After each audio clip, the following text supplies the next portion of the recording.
شروع اللہ کے نام سے جو بڑا مہربان نہایت رحم والا ہے۔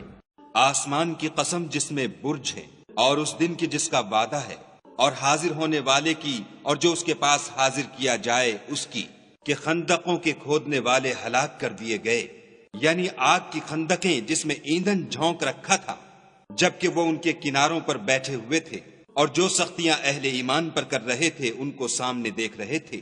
ان کو مومنوں کی یہی بات بری لگتی تھی کہ وہ خدا پر ایمان لائے ہوئے تھے جو غالب اور قابل ستائش ہے، جس کی آسمانوں اور زمین میں بادشاہت ہے، اور خدا ہر چیز سے واقف ہے۔ جن لوگوں نے مومن مردوں اور مومن عورتوں کو تکلیفیں دیں اور توبہ نہ کی، ان کو دوزخ کا اور عذاب بھی ہوگا اور جلنے کا عذاب بھی ہوگا۔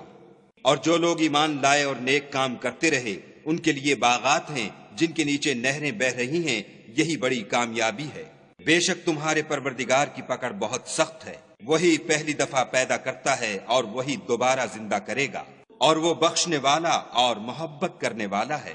عرش کا مالک بڑی شان والا، جو چاہتا ہے کر دیتا ہے۔ بھلا تم کو لشکروں کا حال معلوم ہوا ہے، یعنی فرعون اور سمود کا، لیکن کافر جان بوجھ کر تکذیب میں گرفتار ہیں، اور خدا بھی ان کو گردا گرد سے گھیرے ہوئے ہے۔ یہ کتاب ہزل و بطلان نہیں بلکہ یہ قرآن عظیم الشان ہے، لوح محفوظ میں لکھا ہوا۔